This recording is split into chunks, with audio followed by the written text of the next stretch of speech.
Pour ne rien manquer, abonnez-vous maintenant. Sud Radio Berkov dans tous ses états, le fait du jour. Le fait du jour, bien sûr, c'est ce carnage à Annecy hier.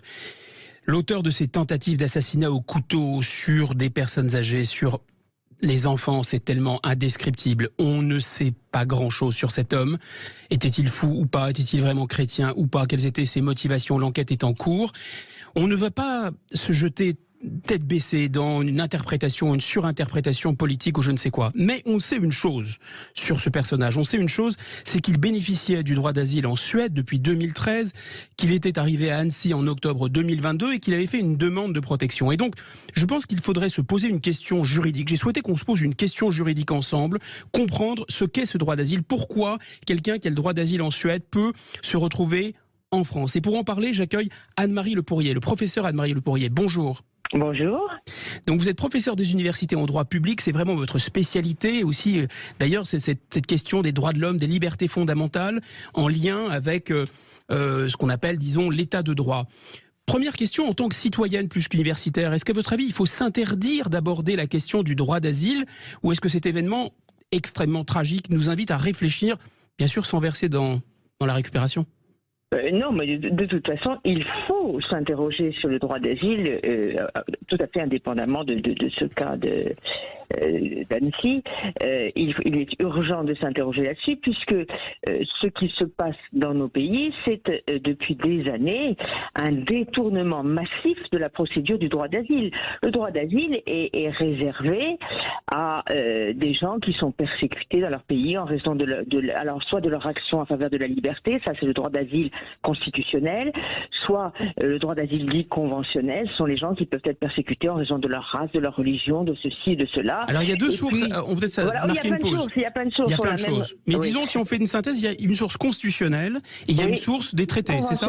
Oui, pour ce qui est du droit d'asile. Mais l'Union européenne a créé aussi des protections subsidiaires, temporaires, pour les arrivées en masse, etc. On a rajouté une couche, l'Union européenne, on a rajouté une couche. On a rajouté une couche, mais dans tout état de cause, si vous voulez, il faut donc pouvoir justifier qu'on est effectivement persécuté dans son pays, qu'on ne peut pas y vivre, etc.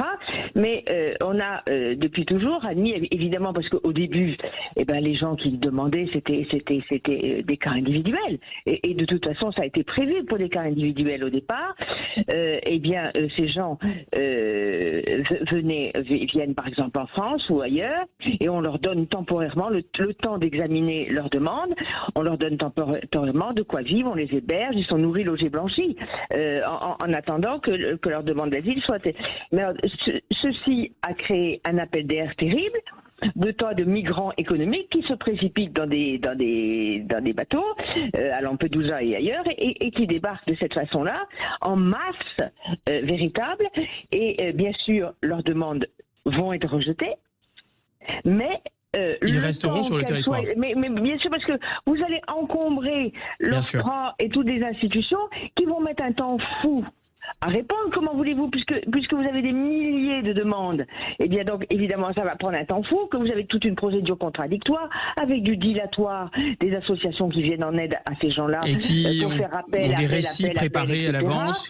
Voilà, et le résultat c'est que ils sont encore là des mois et des années, toujours en transit, et une fois qu'on leur refuse, qu'on a examiné leur demande et qu'elle est refusée, on n'arrive pas à les renvoyer. Alors, vous avez dit deux choses qui m'ont interpellé. La première, revenons peut-être aux sources du droit d'asile. 1951, il y a une convention très importante, la Convention de Genève, et on dit qu'à ce moment-là, il y avait quelques centaines de personnes par an qui en bénéficiaient. Aujourd'hui, je crois qu'il y a eu 600 000 bénéficiaires. Première demande de dépôt d'asile depuis 2017.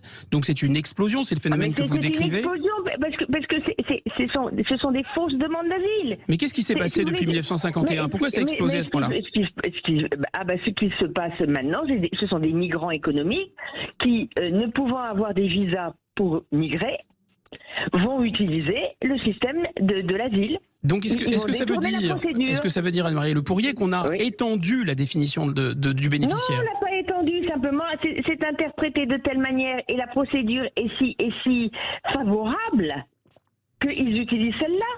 Donc c'est le comment. Ils savent qu'avec un système de visa et ça marchera pas. Eh bien très bien, on embarque en Libye, en Tunisie et sur des machins, on paye des passeurs et on se trouve largué en Méditerranée avec des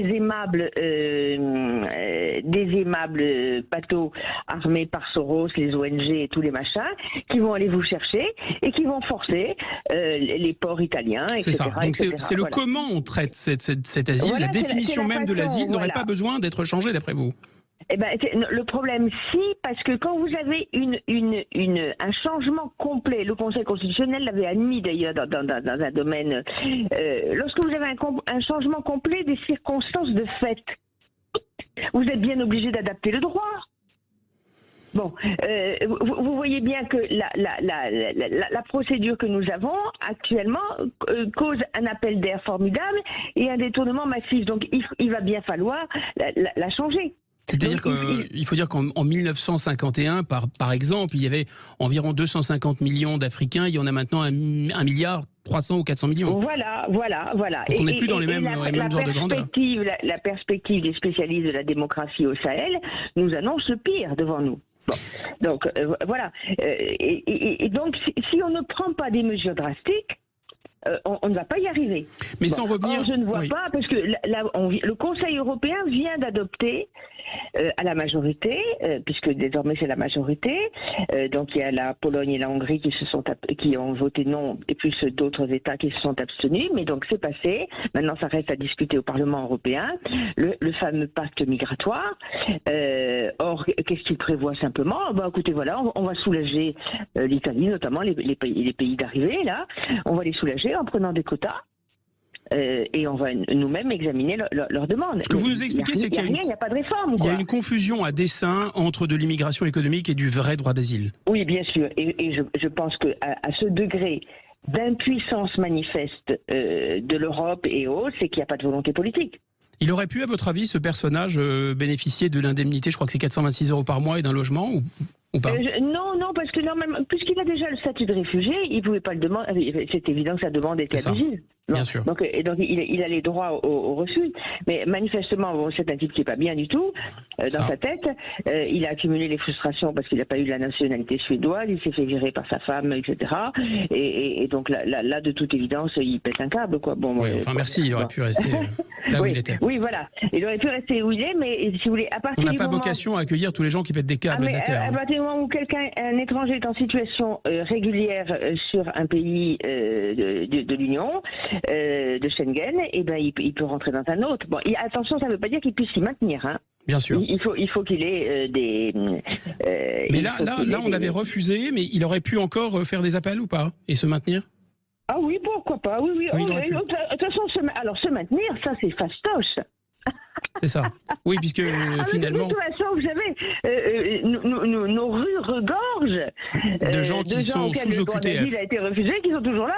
OQTF, c'est-à-dire obligation de quitter le territoire, qui n'est plus vraiment une obligation. Ou droit d'asile refusé, donc dans l'obligation de partir, mais ils sont toujours là. C'est comme ça que ça fonctionne, hein, faut pas rêver. Merci infiniment. Vous seriez d'accord, en un mot, pour dire qu'effectivement un État doit d'abord tenir ses frontières. C'est pas possible sinon. Ah, mais non seulement un État doit tenir ses frontières, mais enfin, expliquez-moi comment des États souverains, surtout le tout méditerranéen, ne sont pas fichus d'arrêter les activités des passeurs.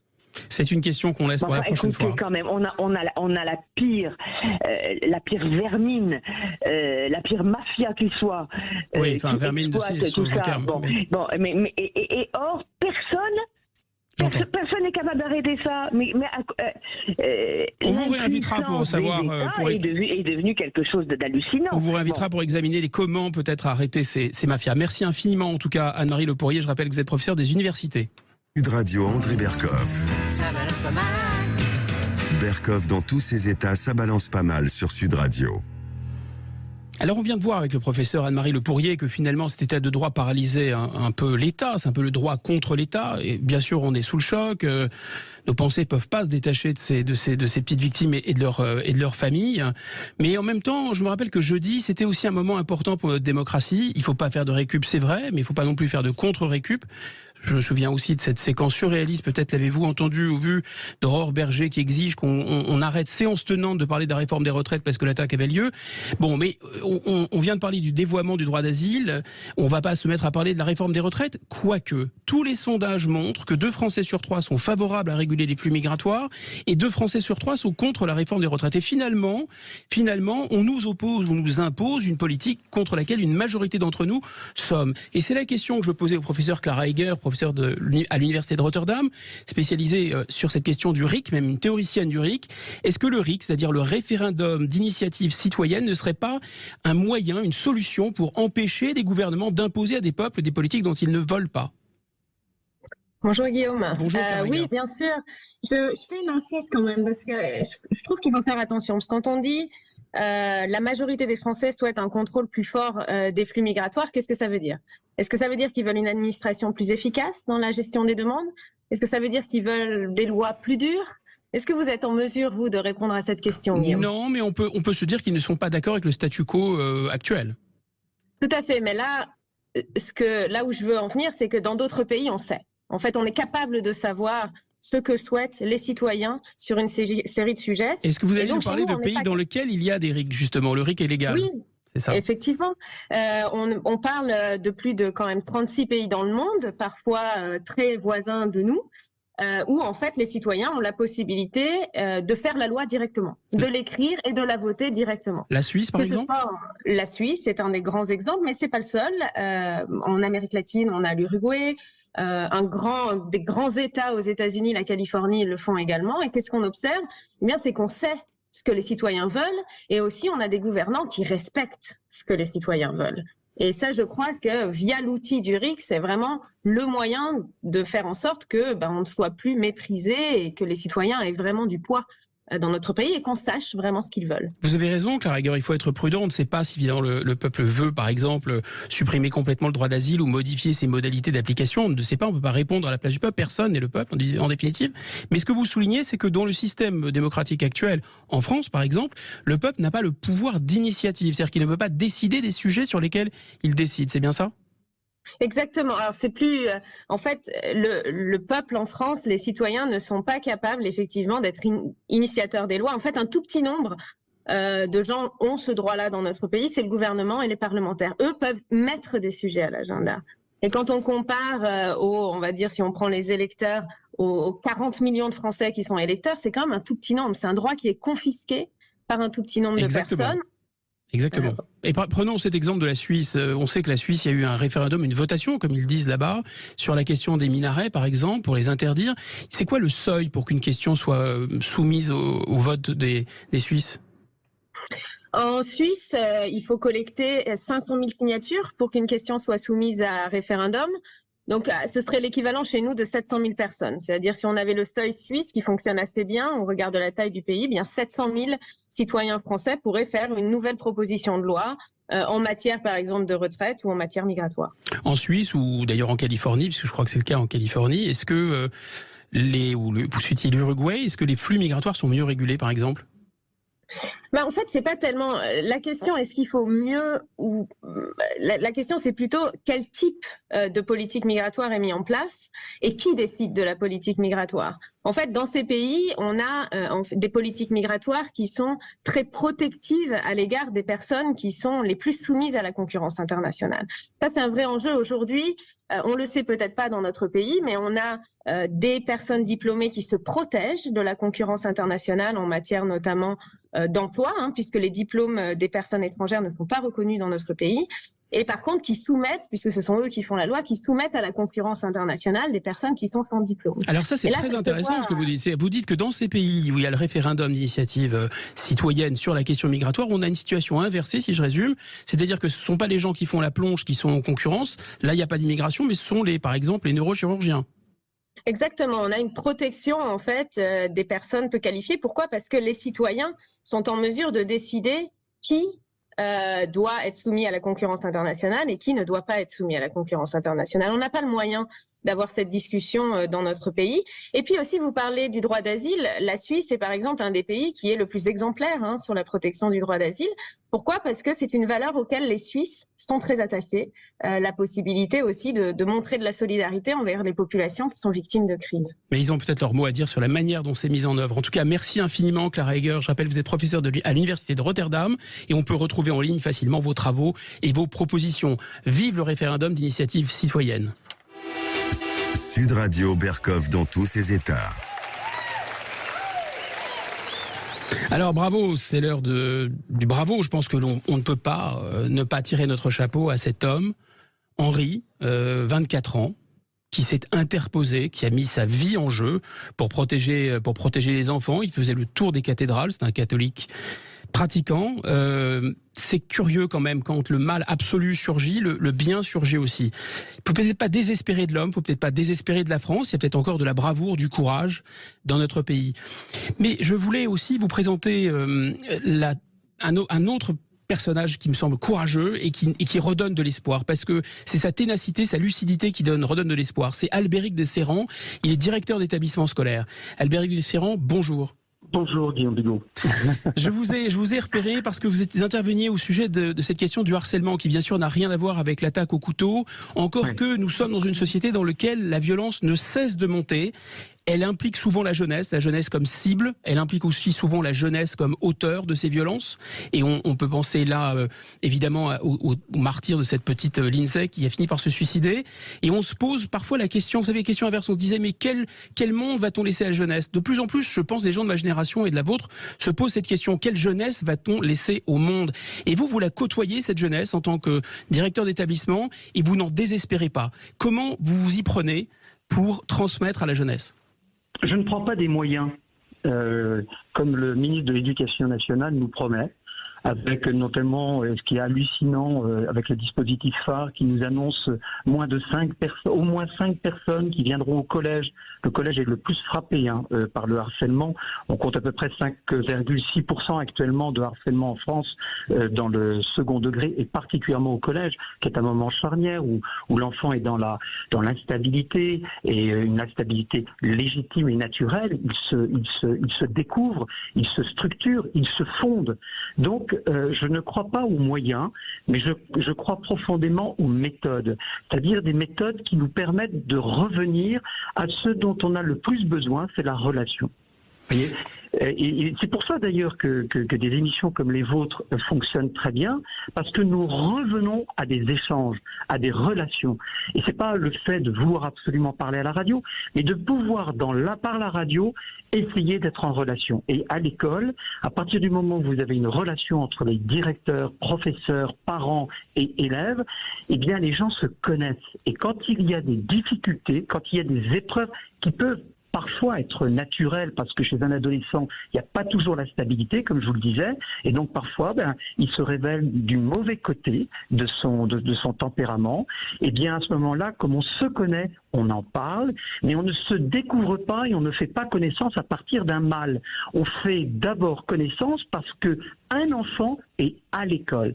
C'est ça l'espérance, c'est de se dire nous pouvons vivre quelque chose de formidable avec les jeunes à partir du moment où on n'oublie pas qu'il s'agit d'un jeune unique qui est avec un autre et qui forme un peuple et pas une masse qu'on gère sur le plan économique et sur le plan je dirais de gestion humaine ou de masse humaine qui ne cesse de s'agrandir et qu'on ne sait pas quoi en faire, quoi. Mais Albéric de Serran, on vous objecterait que finalement c'est possible quand vous avez de petits effectifs, quand vous connaissez les parents, quand vous connaissez les enfants, etc.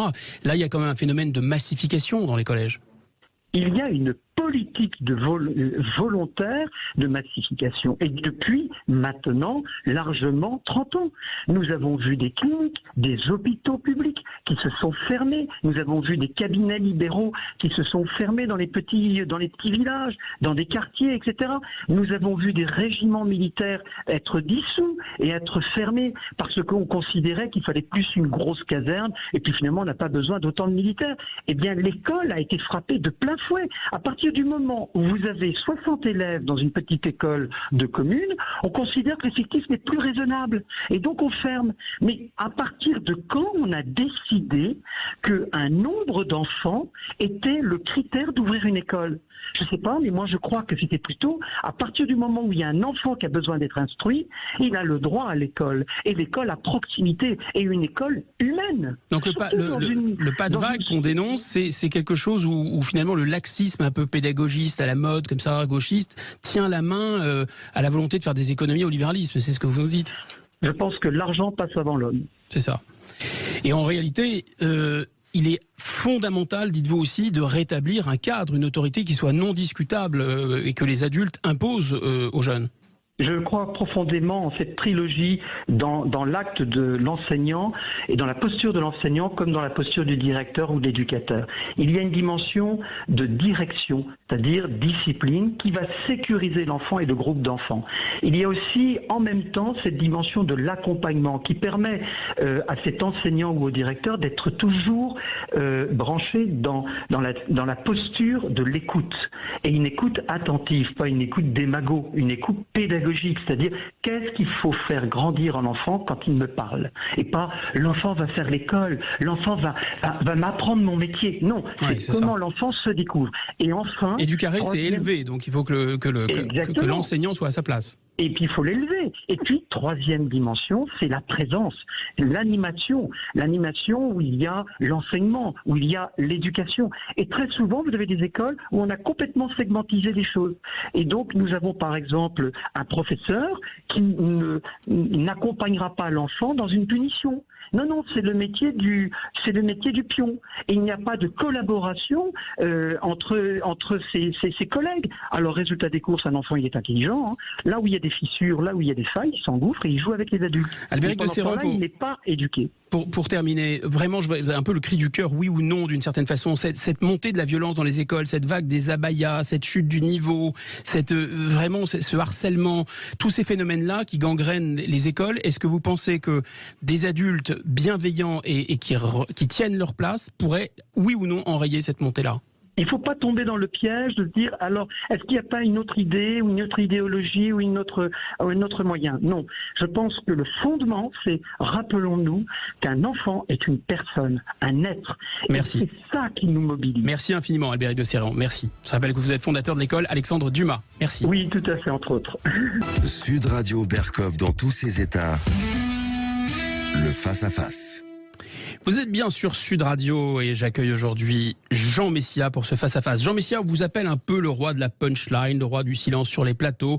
Vous êtes un peu à la punchline ce que Mbappé serait au ballon rond, au booba ou au rap, mais assez de flatterie, d'autant que je me suis un peu, je vais vous dire, je suis un peu tâté avant de vous inviter parce que on n'a pas trop l'esprit à rire aujourd'hui. On est quand même sous état de choc encore après cette attaque. Mais je vous ai tout de même invité parce que je me suis souvenu d'abord que vous étiez au cœur de polémiques sur la récupération et on est en plein dans cette polémique. Et ensuite, je me suis souvenu aussi que vous avez des origines chrétiennes d'Orient et ça peut nous intéresser pour ce sujet. En tout cas, bonjour Jean Messia et soyez le bienvenu. Bonjour Guillaume Bigot, merci. Pour vous, d'abord, pour commencer, ces deux affaires, l'affaire Lola dans laquelle vous étiez un peu monté au créneau, plus que monté au créneau d'ailleurs, et on vous avait accusé de récupération, et l'affaire d'Annecy, ces deux affaires se ressemblent ou pas ? Elles se ressemblent dans leur tragédie, c'est-à-dire que dans les deux cas, ce sont des enfants, de très jeunes enfants même, qui sont morts ou ont été grièvement blessés par des attaques de personnes qui se trouvaient sur notre territoire et qui n'avaient rien à y faire. Donc il y a évidemment une forme de ressemblance. Maintenant, si vous voulez, je voulais profiter de votre micro pour lancer un coup de gueule. Parce qu'il y en a ras la casquette de se faire accuser de récupération à chaque fois que ce sont la France et les Français qui sont victimes d'un drame. Lorsque le drame affecte la France ou les Français, on n'a qu'un seul droit aux yeux du système qui nous dirige, c'est de se taire. Parce que, vous dit-on, il y a le temps du deuil, puis le temps de l'enquête. Et c'est jamais le bon moment. Puis le temps de l'oubli. Et en fait, les jours passent, les semaines passent, et c'est jamais le bon moment. Par contre, et ça a été dit et redit à 1000 reprises, ce même système gaucho-progressiste qui nous gouverne, dont ces médias, ces représentants politiques, etc., ne se gêne absolument pas pour faire immédiatement de la récupération quand cela sert leur logiciel idéologique.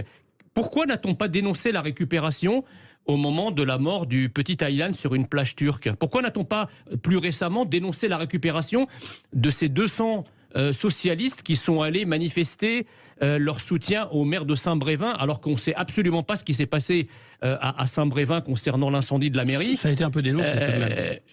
Personne ne l'a dénoncé. En tout cas, le maire n'avait pas l'air très content. D'ailleurs, il n'a pas participé à la manifestation. Justement, c'est une geste qu'il faut saluer parce qu'il a été bien le seul. Exactement. Et je considère, quand Libération fait des unes sur George Floyd et ce qui se passe aux États-Unis après la mort de George Floyd, qui parle de récupération à ce moment-là? Mais alors, attendez, je comprends parfaitement votre argument.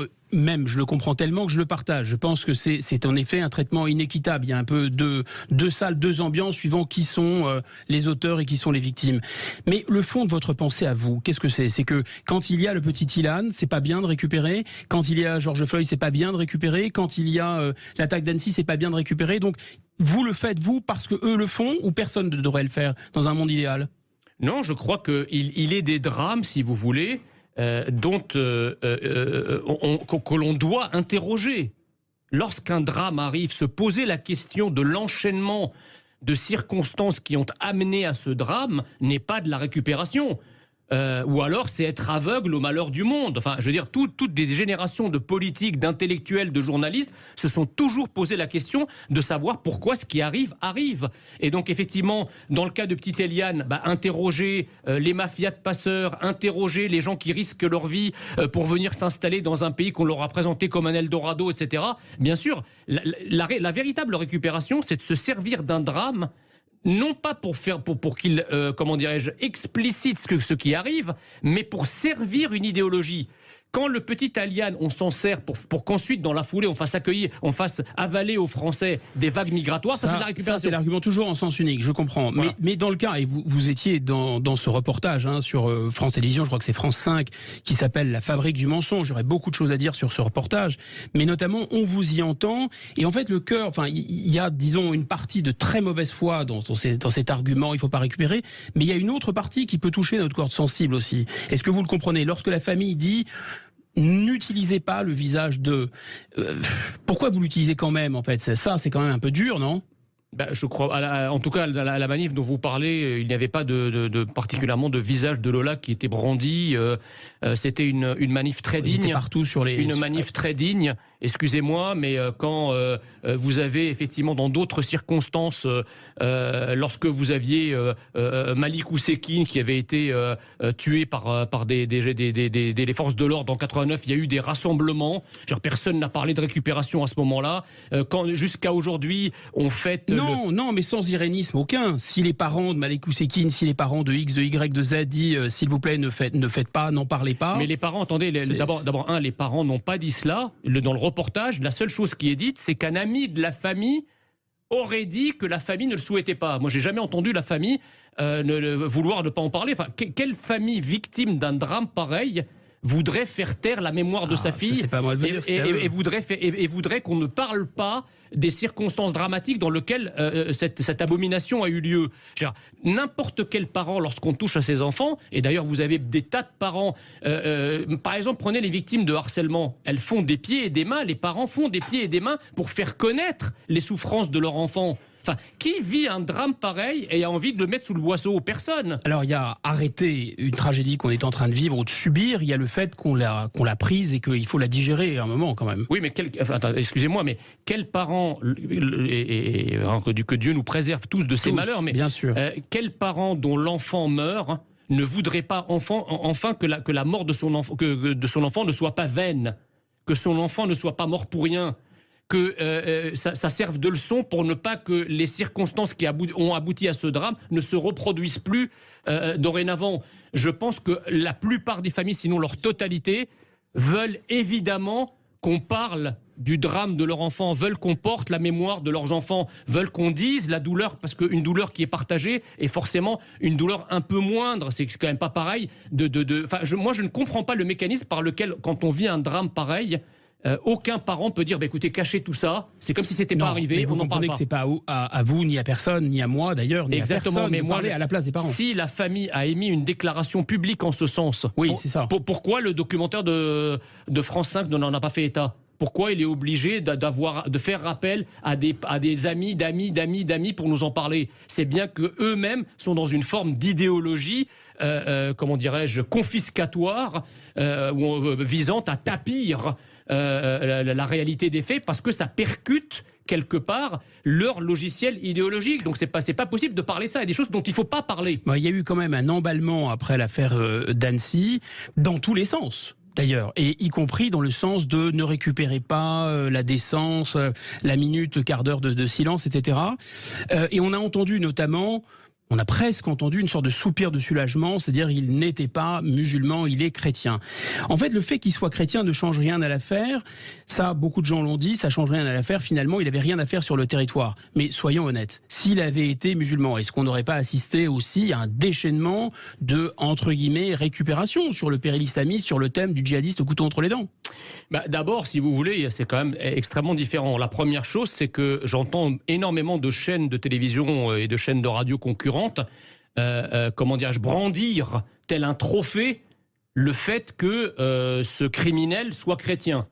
Comme si le simple fait qu'il l'ait déclaré fasse de lui un chrétien. Alors que je me souviens par exemple que lorsque le médecin militaire Alban Gervais avait été égorgé à Marseille devant l'école de ses enfants au cri d'Allah Akbar, je n'ai pas souvenir qu'il y ait eu un média, ou très peu de médias, sinon peut-être CNews et ici sur Sud Radio, n'a jamais évoqué que l'assassin avait crié Allah Akbar à ce moment-là. Comme pour taire son origine. Qu'il y a une pudeur et une gêne, ça... non mais ça c'est la première chose. On est tous convaincus. La deuxième chose, si vous voulez, c'est que j'entends tous ceux qui se griment en théologiens de carnaval et en spécialistes fantasmés des religions comparées. Il faut comparer ce qui est comparable. Je veux dire, quand on compare Jésus et Mahomet, c'est quand même pas la même chose. Quand on compare le message coranique et le message évangélique, c'est quand même pas la même chose. Alors après qu'il y ait des crimes qui aient été commis au nom du christianisme dans l'histoire, ces crimes ne trouvent aucune source théologique dans les évangiles. Ce sont des crimes qui sont commis au nom du christianisme, mais qui ont plutôt des raisons politiques, des raisons géostratégiques, des raisons parfois familiales du temps des monarchies. Mais vous ne pouvez pas trouver de source, il n'y a pas de recommandation à la violence ou de violence prescriptive à l'intérieur des évangiles. Je note d'ailleurs que... Donc pour vous, en résumé, cette histoire de la minute de compassion et le temps de la décence, c'est une sorte de contre-récupération. Écoutez, ce type-là, s'il était chrétien, c'est très facile à vérifier. Les chrétiens d'Orient, ce sont des petites communautés. D'accord ? Et on sait très bien que lorsque les demandeurs d'asile arrivent de pays comme l'Irak ou la Syrie, ils inventent tous la même histoire, qu'ils leur est d'ailleurs proposée comme un kit par un certain nombre de mafias. Et ils savent très bien que quand on est chrétien d'Orient, évidemment, l'asile est plus simple. Donc c'est pas parce qu'il le dit que c'est vrai. Attendons pour le coup ceux qui appellent à attendre la fin de l'enquête et le temps de l'enquête, ils seraient mieux inspirés de se la boucler et d'attendre la fin de l'enquête. Alors, on va marquer une petite pause publicitaire. On vous revient avec Jean Messia et vous pouvez, je rappelle, contacter notre standard pour poser vos questions à Jean Messia en appelant le 0826 300 300. A tout de suite. Ici Sud Radio. Les Français parlent au français. Je n'aime pas la blanquette de veau. Je n'aime pas la blanquette de veau. Sud Radio Berkov dans tous ses états. Vous êtes bien sur Sud Radio, en toute liberté, dans le parler vrai, dans Berkov, dans tous ses états. La voix d'André Berkov n'a pas mué. J'ai juste la chance de le remplacer aujourd'hui et nous sommes avec Jean Messia. C'est une autre chance. Nous sommes dans l'après-Annecy. Ça, c'est pas vraiment une chance. C'est même absolument terrifiant.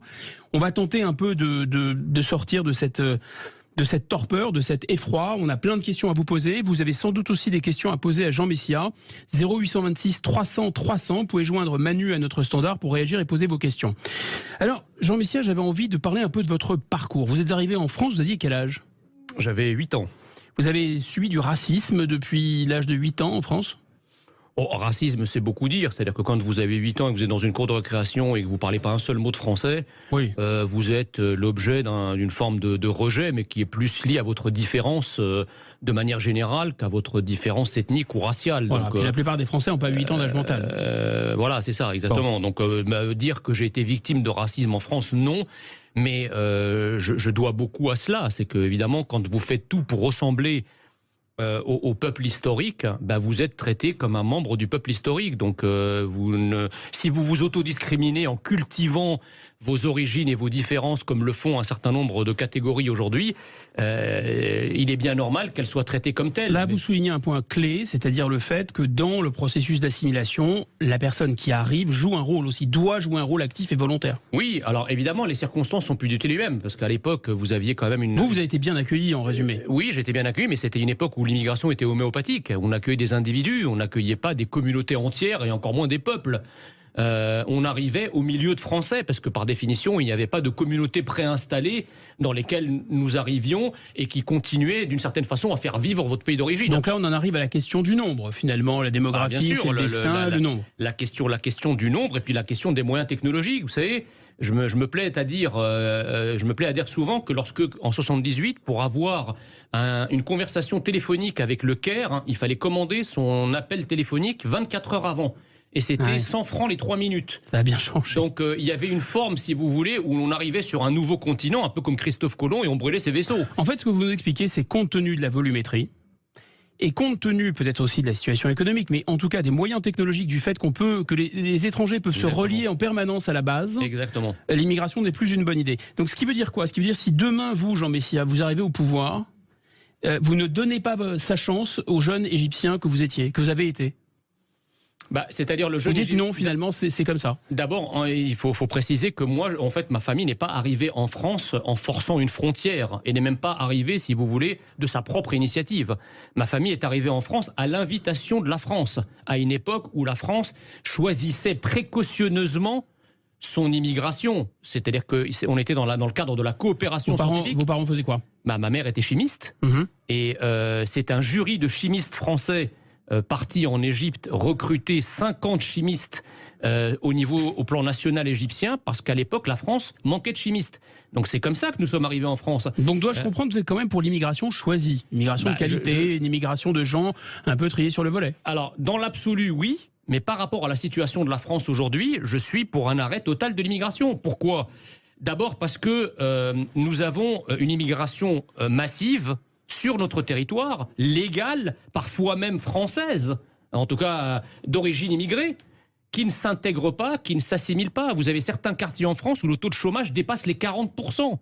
Alors moi je veux bien, si vous voulez, les gens les turiféraires des emplois de substitution, mais les emplois de substitution et l'immigration, écoutez, on n'a qu'à se servir déjà dans le stock de chômeurs étrangers dans les quartiers, dans certaines zones. Je vous rappelle quand même que le chômage des extra-européens est 3 fois plus important que le chômage national. Ça nous fait réagir. On a eu une invitée tout à l'heure, peut-être vous l'avez entendu, elle s'appelle Clara Egger, c'est une spécialiste de sciences politiques qui a théorisé un peu le référendum d'initiative citoyenne. Elle nous parlait notamment de la Confédération helvétique, mais aussi de la Californie, de l'Uruguay. Et elle disait que dans ces pays-là, curieusement, c'est l'immigration de haut de gamme qui était acceptée. Autrement dit, les neurochirurgiens étaient en concurrence avec des étrangers, ou d'ailleurs des grands joueurs de foot au PSG. En revanche, les gens, pour faire la plonge, non, il n'y avait pas de concurrence parce que justement, ça faisait baisser les salaires. Vous seriez favorable à ce type d'immigration-là, de haut niveau ? En tout cas, si on devait effectivement avoir un discours positif sur l'immigration, malgré les circonstances actuelles, ça serait celui-là, oui, sans hésitation. Mais moi, en fait, ce qu'il faut comprendre, si vous voulez... Mais vous êtes quand même d'accord qu'il y a toujours des exceptions qui confirment la règle ? Il y a toujours des exceptions, mais qui ne confirment pas la règle, non. Pas dans ce cas-là. Alors attendez, c'est intéressant, parce que par exemple, imaginons, c'est pas le cas du tout, on fait de la politique fiction, ou du fait divers fiction, que dans le square d'Annecy, la personne qui n'a écouté que son courage, qui a pris son courage à deux mains et qui a risqué un coup de couteau, c'eût été un migrant sans papier. Vous auriez dit, lui aussi, il doit dégager ? Pas du tout, puisque vous vous rappelez de cette affaire de Mamadou Gassama, le voltigeur des balcons qui est monté, excellente expression, qui a gravi. Non mais en fait, le roi de la punchline se réveille toujours chez vous. Qui a gravi les balcons pour sauver un enfant. J'étais le premier à dire bravo. Et donc il aurait fallu faire une exception. Mais non, mais ça, alors je vous retourne la question. Pourquoi est-ce que celui qui sauve, on doit insister sur ses origines ? Moi, attendez, vous me faites dire ce que j'ai pas dit. Non, je pense qu'il fallait pas insister sur ses origines. Voilà, mais sa situation juridique était à part. Et vous vous souvenez, vous avez été un soutien éminent d'Éric Zemmour. Et Éric Zemmour a dit, mais lui aussi, il faut qu'il parte. Non, moi, j'ai dit, il ne faut pas lui donner la nationalité française. Parce que la nationalité française, si vous voulez, c'est pas une coupe UEFA, si vous voulez. On ne l'accorde pas. Ça s'entend. Voilà. Mais un droit au séjour, c'est pas la même chose. Voilà, un droit qu'on lui donne un droit au séjour, qu'on régularise sa situation. Pour faire bravo, il n'y a pas de problème. Entendu. Non, ça me paraît clair, mais il faut vous mettre un peu d'accord avec Éric Zemmour. Mais... Non, mais c'est-à-dire, moi, attendez, j'ai rejoint, ça, je veux faire une petite clarification, c'est que je rejoins Éric Zemmour parce qu'effectivement, c'était le candidat le plus proche de mes idées sur les choses qui me semblaient essentielles. Ça ne veut pas dire que je n'ai pas de différence avec lui sur un certain nombre de sujets. D'ailleurs, tous ceux qui sont autour d'Éric Zemmour ne sont pas toujours d'accord tout le temps avec lui, comme d'ailleurs les autres candidats. Enfin, je veux dire. Heureusement, c'est pas une secte. C'est pas une secte, exactement. Finalement, on se rend compte quand même le profil de cet assaillant. C'est autant qu'on puisse le savoir, parce que peut-être que c'est une feinte en réalité, mais a priori. C'est un chrétien de Syrie, pays dans lequel les femmes chrétiennes étaient vendues comme esclaves à une certaine époque, il faut le rappeler, comme les par Daesh. Par Daesh, les Yazidis. Ils étaient vraiment martyrisés. Il faut rappeler aussi, et vous le savez peut-être mieux que personne, que les chrétiens d'Orient sont toujours persécutés dans beaucoup de terres d'islam au Moyen-Orient. Donc est-ce que vous êtes opposé ou pas à ce qu'on accorde le droit d'asile aux chrétiens d'Orient, par exemple ? Je suis favorable à ce qu'on accorde l'asile aux chrétiens d'Orient pour une raison simple, c'est que si nous avions, parce que bon, on peut pas dire immigration choisie, et lorsqu'il s'agit de choisir son immigration, on la choisit par rapport à quoi d'ailleurs ? Parce que ceux qui nous parlent d'immigration choisie, ils ont toujours un versant économique. Ils ne nous parlent jamais d'identité. L'immigration choisie, c'est aussi de pouvoir faire venir en France non seulement des gens qui seraient persécutés à raison de leur religion ou de leur origine, mais aussi des gens qui s'intégreraient ou s'assimileraient plus facilement que les autres. Je veux dire, moi, dans ma trajectoire d'assimilation, ça serait mentir de dire que le fait que je sois un chrétien d'Orient, que je sois chrétien de confession, ait été sans rapport avec facilité avec laquelle j'ai eu à m'assimiler. Vous allez nous expliquer ça après la pub et bien d'autres choses. On parlera aussi avec vous d'ensauvagement, de décivilisation. Vous êtes bien dans Berkoff sur tous ces états. On vous revient juste après la pub avec Jean Messia. Berkoff dans tous ses états. Guillaume Bigot.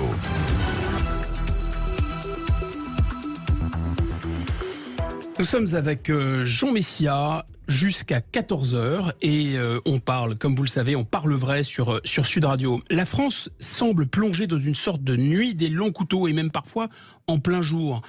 Il y a énormément d'attaques au couteau dans notre pays, 120 par jour, 44 000 par an, c'est complètement absolument fou. Pas toujours, mais parfois, ces attaques au couteau impliquent des gens qui étaient sous OQTF, qui bénéficiaient ou non du droit d'asile, généralement pas, et généralement ils devaient être renvoyés. Il faut rappeler que Annecy, c'est quelqu'un qui avait le droit d'être en France. Je me souviens de cette attaque à la gare de Marseille en octobre 2017, de jeunes filles qui ont été massacrées à coups de couteau, égorgées, gare du Nord. En janvier 2023, il y a aussi un type sous OQTF qui a joué du couteau, et il y en a de toute façon tout le temps. Pour vous, est-ce qu'il y a une décivilisation en France? Est-ce qu'il y a un non-sauvagement? Jean Messia. La question est simple. Pourquoi a-t-on 120 coups de couteau par jour aujourd'hui en France et pas il y a 40 ans? Qu'est-ce qui s'est passé? Vous savez très bien que le couteau, comme la machette d'ailleurs, ce sont des marqueurs identitaires. Il y a certaines civilisations, certaines traditions où ce sont les armes privilégiées pour se battre ou pour administrer des coups pour un oui ou pour un non. Je veux dire, quand vous voyez par exemple l'état de sauvagerie dans certaines sociétés africaines où la machette est très présente, on vous file un coup de machette pour un oui ou pour un non, un coup de couteau pour un oui ou pour un non. Aujourd'hui, effectivement, la recrudescence des attaques à l'arme blanche, je ne dis pas que c'est que ça, mais doit beaucoup à l'arrivée massive et incontrôlée de certaines immigrations qui ont pour marqueur identitaire le couteau. D'ailleurs, on se demande pourquoi on continue à appeler ça l'arme blanche, dans la mesure où c'est de moins en moins un blanc qui est derrière le manche. Oui, ça c'est le punchline, c'est un peu facile, mais en fait, encore que le Tchétchène, il était quand même tout à fait blanc, et ça l'a pas empêché de décapiter le pauvre Samuel Paty. Mais là où je veux en venir, c'est que traversons l'Atlantique aux États-Unis. Il y a quand même un régime beaucoup plus libéral sur la possession des armes, et il y a énormément d'ensauvagement. Il y a des gens qui rafalent comme ça dans les écoles un matin. Il il y a aussi des règlements de compte, il y a des gangs, il y a une violence qui est terrible, un taux d'homicide qui n'a rien à voir avec le nôtre, mais notamment si on est précisément sur cette question de l'acte gratuit, du passage à l'acte, c'est incomparable, la France et les États-Unis. C'est peut-être un rapport de 1 à 10. Pourtant, il n'y a pas cette immigration au couteau, comme vous dites. Donc le couteau, est-ce que c'est davantage un marqueur identitaire ou c'est parce que c'est difficile d'avoir des armes en France ? C'est-à-dire, votre analyse, elle est juste lorsque vous faites de la statique comparative. C'est-à-dire que si vous comparez deux situations à l'instant T. Mais si vous avez une comparaison un peu plus dynamique, excusez-moi, ce qui nous a longtemps différenciés par rapport à la société américaine, c'est précisément que nous étions, un peuple plutôt homogène, et deux, que nous étions une société plutôt pacifique. Alors que les États-Unis, elles, depuis très longtemps, c'est la guerre des gangs, aussi loin que ma mémoire plonge dans les années 70, elle existait déjà. Le Bronx, tous ces quartiers d'ailleurs dont la cinématographie américaine a fait ses choux gras, ils existent depuis longtemps. Le problème de la France, c'est que nous n'avons pas toujours été dans cette situation. L'ensauvagement, d'ailleurs ce terme-là n'existait pas il y a 15 ans. Qu'est-ce qui s'est passé ? Alors, le problème, encore une fois, c'est que nous avons un gouvernement, un système, j'appelle un système de dirigeants depuis une quarantaine d'années qui a déclaré la France pays ouvert. C'est-à-dire, pour ce système des élites post-68ardes, libérales, libertaires, comme on dit, l'immigration n'est pas un problème, c'est un projet.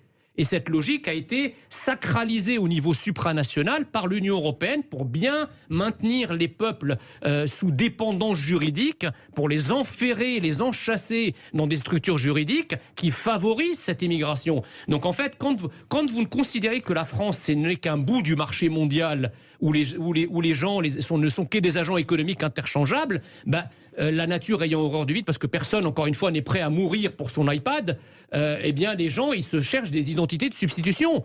La réislamisation de nos banlieues, ça n'est rien d'autre que le revers de la médaille de désacralisation, de décivilisation et in fine de défrancisation de la France. C'est ça qui se passe. C'est qu'à mesure où nous abandonnons notre identité, quand vous avez un président de la République française qui vous dit la culture française n'existe pas, ah bon, écoutez, si la culture française n'existe pas, on va la remplacer par la culture islamique. Ça ne devrait pas trop vous déranger puisque vous n'êtes rien. Voilà ce qui se passe.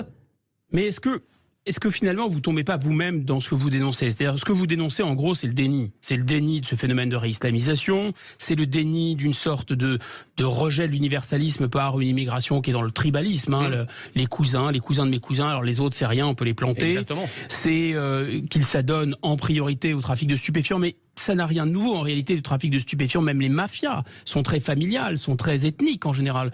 Regardez les mafias par ville en Italie, par région. Tout ça n'est pas très étonnant et surprenant. Vous avez raison, il y a des gens qui sont dans le déni de ça. Mais est-ce que vous n'êtes pas aussi dans le déni du fait qu'il y a plein de gens comme vous, qui sont partout dans la société française et qui fonctionnent. Et donc, est-ce que votre discours ne serait pas plus percutant si vous acceptiez une autre partie de la réalité ? On a l'impression que parfois c'est hémiplégique, voire un peu obsessionnel. Pas du tout, parce que comme dirait l'autre, c'est vrai qu'on parle un peu moins des trains qui arrivent à l'heure. Donc moi j'estime, si vous voulez, que les gens qui arrivent en France, à qui la France a donné une chance, à qui la France a souvent payé des allocations familiales, le logement, l'éducation, la santé, parfois même la nourriture à travers un certain nombre d'aides, j'estime qu'il est parfaitement normal que ces gens s'intègrent, s'assimilent et éprouvent une forme d'allégeance, sinon d'affection pour le pays qui les a accueillis. C'est pas ça qui est anormal. Ça, c'est la normalité. Je vous ai pas dit que c'était anormal que les gens s'intègrent et s'assimilent. Je vous dis simplement que vous avez tendance à les considérer comme des exceptions. Mais qu'ils faillent... Or, ils ne sont pas des exceptions. Ils sont nombreux, très nombreux. Je suis d'accord avec vous, mais qu'il faille... c'est important de le dire, parce que qu'il faille en exciper et s'en prévaloir, c'est déjà un problème. Parce que, en vrai...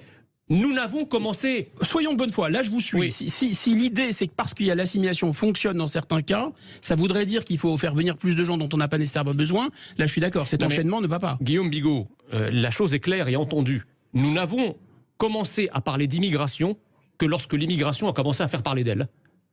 Moi de mon temps, personne ne parlait d'immigration. Personne. Oui. Ou très peu. Très peu. Au détour d'une conversation, parfois on disait mais vous êtes de quelle origine ? Mais ça rien. Aujourd'hui, ceux qui se prétendent antiracistes et favorables aux migrants, etc., ce sont en réalité les nouveaux racistes. Aujourd'hui, pour aller dans le sens de votre question, nous avons une forme d'obligation d'être assignés à ses origines. Et vous Sur m'avez dit ce tout à l'heure plateau, que en fait, finalement, vous aviez été victime de racisme. bah, j'ai été victime de racisme de la part des gens de gauche et de la part des antiracistes sur ce même plateau. Je crois que c'était en 2018. L'inénarrable Pierre Henry, président de France Terre d'Asile, le grand immigrationniste devant l'éternel, l'apôtre de la tolérance, le souverain pontife de l'humanisme, me disait... Bon, on peut pas résumer la gauche, c'est une dame patronnesse de l'immigration. Il m'a regardé en me disant, mais vous vous appelez Ossam et vous êtes égyptien, non ? Donc, pour vous, renvoyer les gens, les assigner à leur identité, ça, c'est du racisme. Mais en fait, le problème, il est beaucoup plus compliqué que ça. C'est-à-dire qu'aujourd'hui, si vous voulez, comme l'immigration est un projet, le projet de cette immigration, c'est de servir le projet de destruction de la France entamé au plus haut niveau de l'État. Donc en réalité, si vous êtes un immigré, c'est dingue parce que par exemple, Mohamed Merah, les pires ennemis de la France, Mohamed Merah, les frères Kouachi, Amédi Koulibaly, si vous osez dire que c'est des immigrés, on va vous regarder avec des yeux de merlan frit, on va vous dire mais ça va pas la tête, ils sont français. Par contre, tous les gens assimilés comme moi, s'ils osent dire qu'ils sont français, on va vous dire bah, attendez, t'as des origines égyptiennes, non ? J'entends, mais donc, est-ce en fait, que vous acceptez aussi que chez Mohamed Merah, où c'était d'ailleurs le cas de ce tueur du musée de Bruxelles, je crois que c'était Mehdi Nemmouche, voilà, Mehdi Nemmouche, Mohamed Merah, ils ont avoué eux-mêmes qu'il y avait une espèce de dimension où Andy Warhol, c'est-à-dire ils voulaient faire parler d'eux dans les médias aussi. Ça ressemble aussi à quelque chose de ces meurtres dans les écoles, vous voyez, aux États-Unis, où des types rafales. Est-ce que vous acceptez qu'il y a aussi dans ce phénomène d'ultra-violence ce mécanisme-là? Bah, je préfère qu'ils fassent parler d'eux comme Mamadou Gassama qu'en tuant des gens. Vous savez, on a toujours le choix dans la vie. On a le choix de faire parler de soi pour le meilleur, mais aussi pour le pire.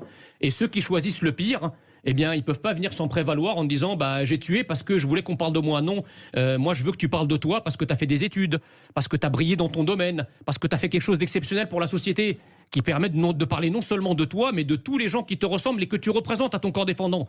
Donc l'exemple entraîne. Soyez des exemples positifs pour les vôtres. On a, je crois, au micro quelqu'un qui nous a appelé pour vous poser une question. Jean-Étienne de Colombes. Bonjour Jean-Étienne. Bonjour. Je salue Jean Messia que j'apprécie beaucoup. Bonjour Jean-Étienne.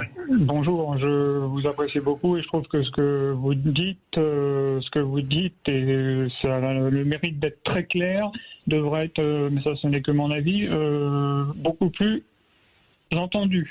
Alors quelle est votre question ? Bien. Alors, je voulais, si ça vous embête pas déjà, rendre quand même cet hommage à cette attaque épouvantable qui est une barbarie ultime, disons-le. Bien sûr. Je voulais aussi vous simplement faire une référence, Monsieur Messia, à ce qu'a dit le Premier ministre suédois. Vous n'êtes pas sans savoir que voilà qu'il a parlé de l'immigration de masse qui ne fonctionne pas. Qu'on doit changer de la politique migratoire suédoise, mais moi je vais plus loin aussi française. Et la dernière chose, c'était surtout que l'immigration si je peux me permettre, je développe pour vous poser la question. Pour moi, les pays européens n'ont plus les moyens économiques, sociaux et politiques d'accueillir toute la misère du monde. Si on prend, et après je poserai ma question, je vais vite, le cas de la France. Si on regarde par exemple la question de l'emploi, on voit toutes catégories confondues le nombre d'inscrits à Pôle emploi. On a une économie en sous-emploi qui n'est pas en mesure d'absorber des millions de migrants. Et je voulais quand même rajouter que de ne pas oublier, je ne sais pas si vous êtes d'accord, M. Messia, mais que les vagues d'immigration des années 50-60 arrivaient dans une France en plein boom économique et où le chômage n'existait pas. Exactement. C'est plus le cas aujourd'hui. C'est vrai. Voilà. Non, Vous avez réagir, Jean, à moins que vous formuliez votre question. Réagir à ça. Vous avez effectivement parfaitement raison. Le contexte économique a changé, le contexte social a changé, et je dirais même le contexte politique a changé. Parce qu'en fait, lorsque le droit d'asile, par exemple, qui est aujourd'hui devenu une filière d'immigration à part entière, on a 150 000 demandeurs d'asile, dont 40% sont acceptés. Il faut se souvenir que le droit d'asile avait été imaginé et mis en place après la Seconde Guerre mondiale pour une immigration européenne. Elle s'adressait surtout aux gens qui fuyaient les pays du pacte de Varsovie et les pays communistes, donc qui étaient des gens intégrables et assimilables facilement, et surtout de très faible nombre. Jamais notre droit d'asile n'a été conçu pour accueillir des dizaines de milliers d'Afghans, des centaines de milliers d'Africains, des centaines de milliers de Maghrébins, dont d'ailleurs la plupart des pays, hormis peut-être l'Afghanistan, ne sont pas des pays où il y a des persécutions ou des guerres. Je veux dire, aujourd'hui, la Tunisie ou le Maroc ou l'Algérie ne sont pas des pays en guerre. Et pourtant, ça n'empêche pas des milliers de personnes originaires de ces pays de demander l'asile. Merci à vous, Jean-Étienne. Merci, Jean Messia. Restez avec nous. On va continuer cette conversation passionnante avec Jean Messia. Berkov dans tous ses états. Guillaume Bigot. Vous êtes bien sur Sud Radio et nous sommes avec Jean Messia, qui n'est pas qu'un polémiste. J'espère qu'on aura le temps de se rendre compte d'ici la fin de cette émission. C'est aussi un économiste brillant. Mais pour commencer, on a une question. Je vous rappelle que vous pouvez poser vos questions sur notre standard 0826 300 300. Une question d'Abdelkarim de Montpellier. Bonjour Abdelkarim. Oui, bonjour. On vous écoute. Alors, en fait, moi, je voulais intervenir donc par rapport à ce monsieur déraisonné qui a agressé ses enfants donc, au parc. Ah oui, c'est un fou furieux, là. Voilà, donc toutes nos pensées aux victimes et aux parents. Bien sûr. Voilà, bien sûr. Donc voilà, donc moi je suis musulman, donc pratiquant, et donc voilà, je suis fier de l'être. Et je dénonce totalement donc tout acte blâmable et terroriste.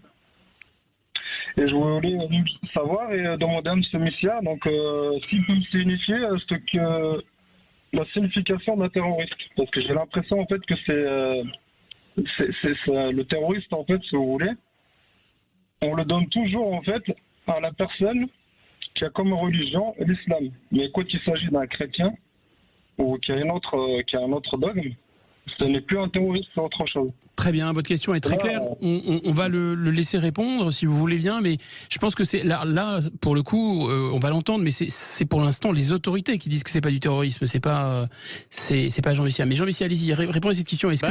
C'est quoi le terrorisme pour vous? Le terrorisme, c'est exactement comme un acte de guerre, mais visant effectivement de manière localisée à provoquer une terreur dans la population, à lui faire changer son comportement, à lui faire adopter des mesures qu'il n'aurait pas adoptées s'il n'y avait pas eu cet acte-là.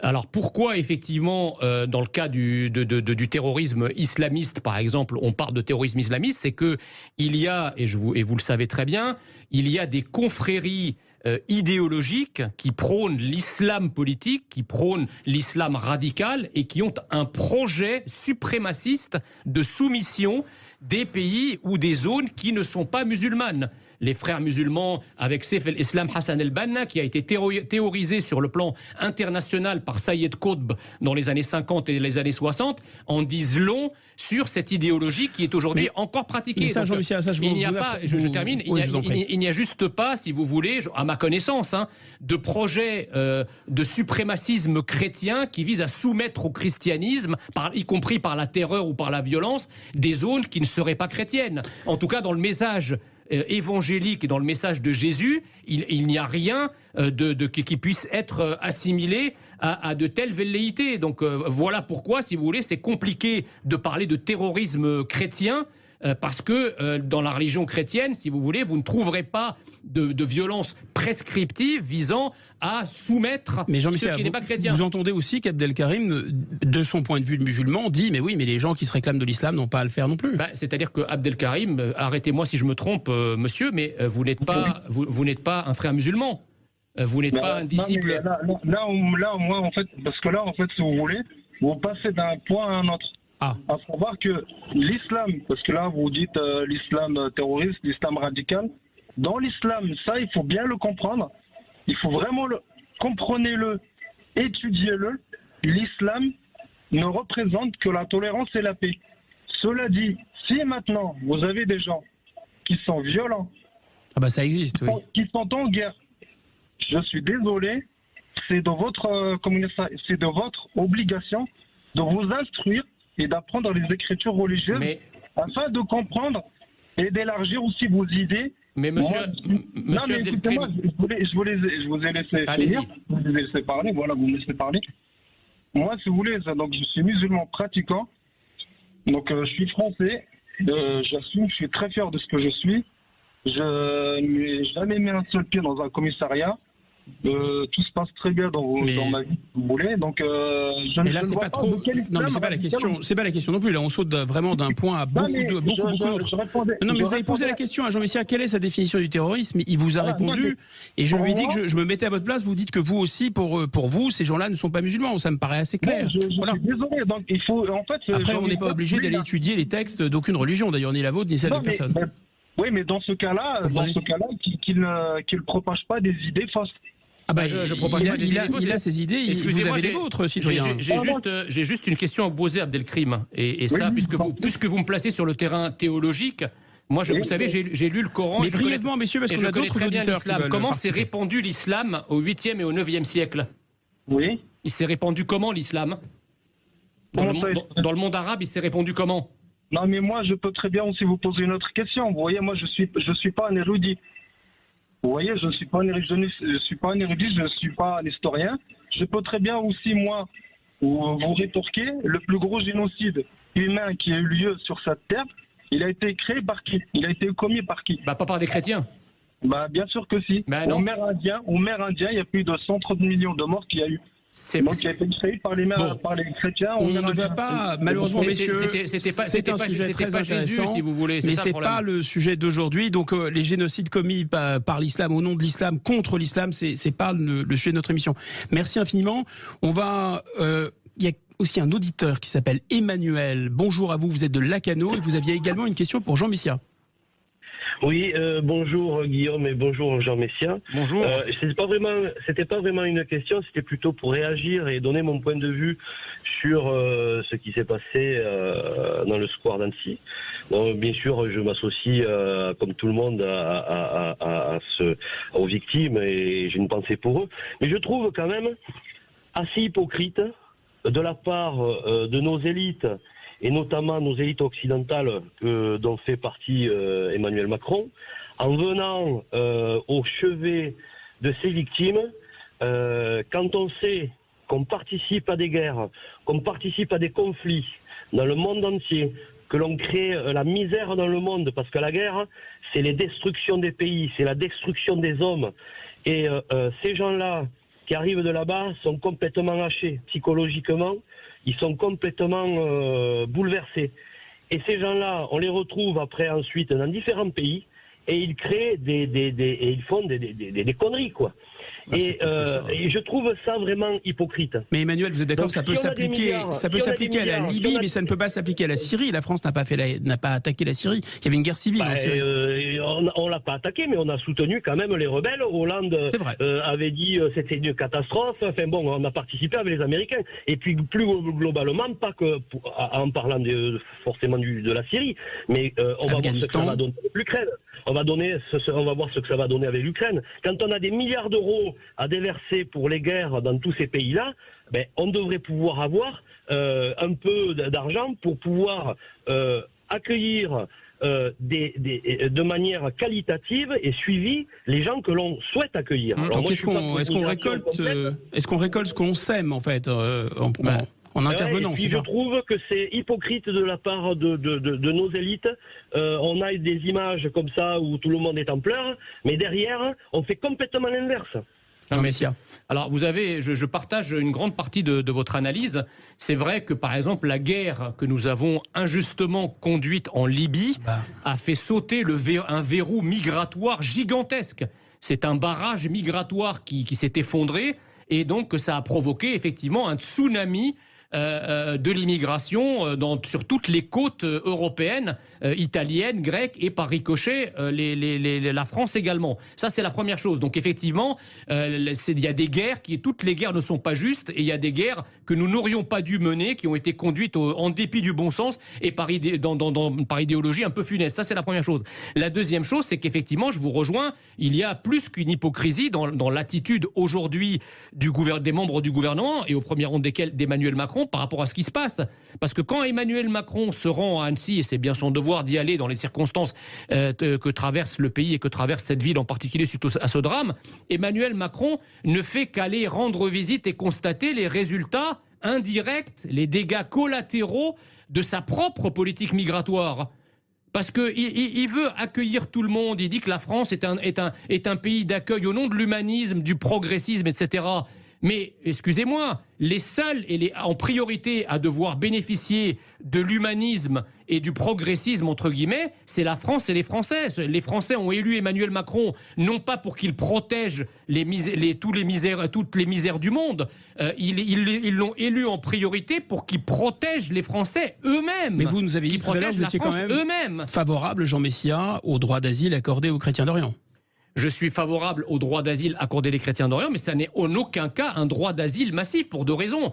D'abord parce qu'on n'a pas non plus les moyens de les accueillir correctement. C'est pas parce que vous êtes chrétien que la place va se faire automatiquement. Ça sera la chapelle, etc., comme les autres. Et surtout, que seraient des pays comme l'Égypte, comme l'Irak, comme la Syrie? On les viderait de leur population d'origine. C'est leur pays à la base. Exactement. Les Coptes sont les propriétaires de l'Égypte, comme les Phéniciens sont les propriétaires du Liban, comme les Assyriens et les Syriaques sont les propriétaires de la Syrie. Donc il ne faudrait pas, si vous voulez, vider de leur population originelle ces pays qui participent beaucoup à leur construction. Merci.